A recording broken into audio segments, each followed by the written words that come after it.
내 연금 정말 한 푼도 못 받을 수도 있다.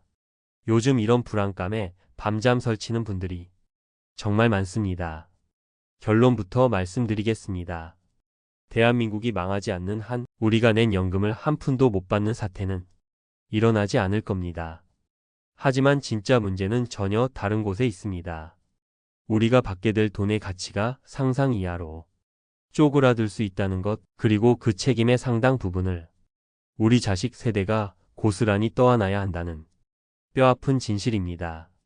오늘 이 영상은 단순히 불안감을 부추기는 이야기가 아닙니다. 최근 정치권에서 합의한 고갈 시점 8년 연장이라는 희소식 이면에 숨겨진 진짜 위험이 무엇인지, 그리고 나와 내 자식을 위해 지금 당장 무엇을 준비해야 하는지 그 현실적인 답을 찾아가는 시간이 될 것입니다.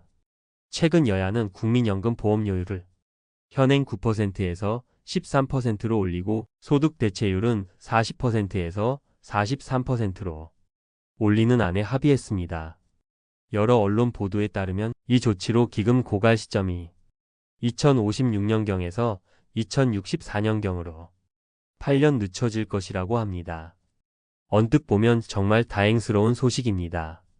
당장 발등에 떨어진 불은 끈 것처럼 보이고 8년이라는 귀한 시간을 벌었다고 생각할 수 있습니다.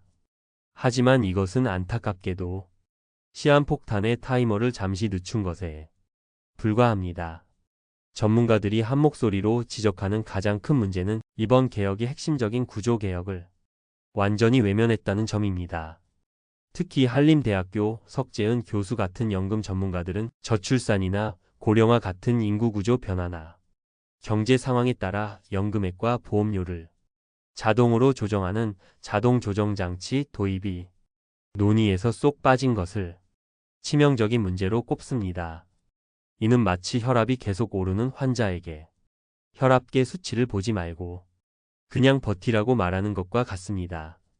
근본적인 체질 개선은 외면한 채 당장 눈앞의 숫자 몇 개만 바꾼 땜질 처방에 그친 것입니다. 하지만 더 충격적인 숫자가 우리를 기다리고 있습니다.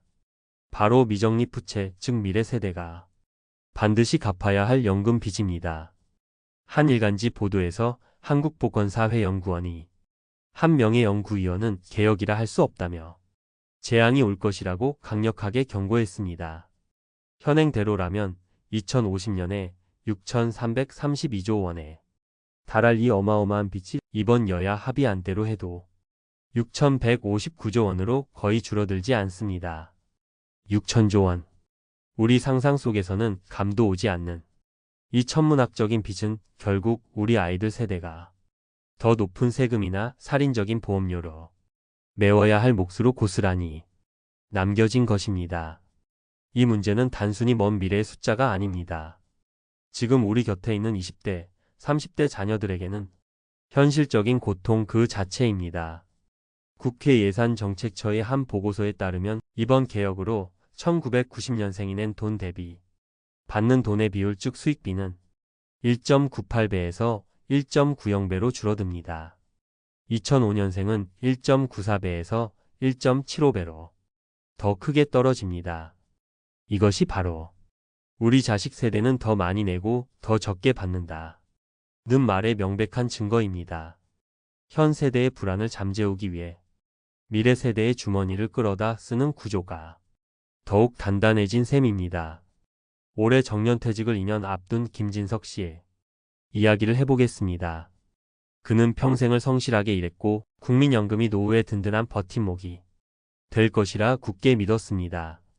최근 고갈 8년 연장 뉴스를 보고 처음엔 가슴을 쓸어내렸습니다.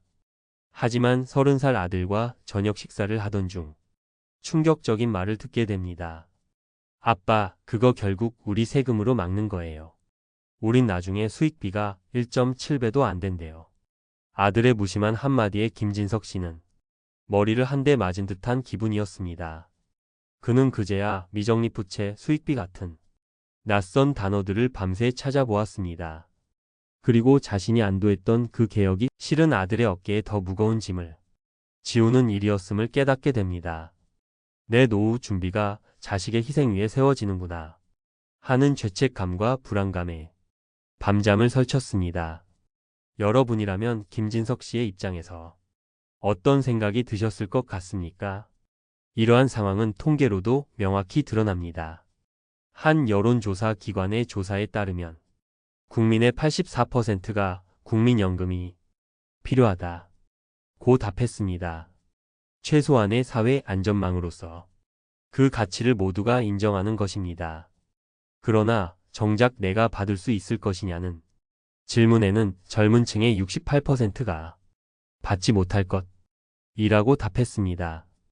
또 다른 조사에서는 특히 30대 여성이 80% 이상이 제도를 불신한다고 답했습니다.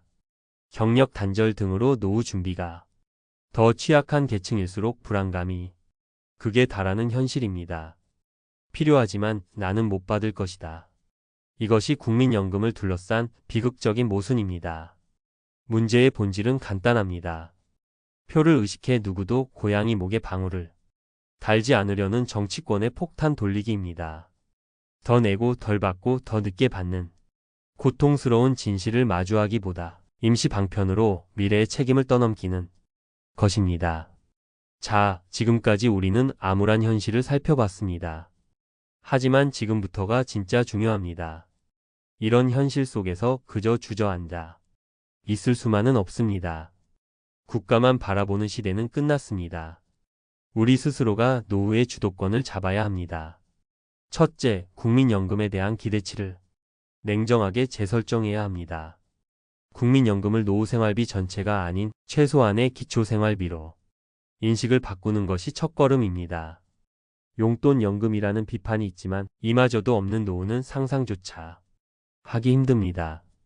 이것은 포기가 아니라 현실을 직시하고 나의 노후 계획에서 국민연금이 차지할 비중을 정확히 계산하기 위한 냉정한 판단입니다.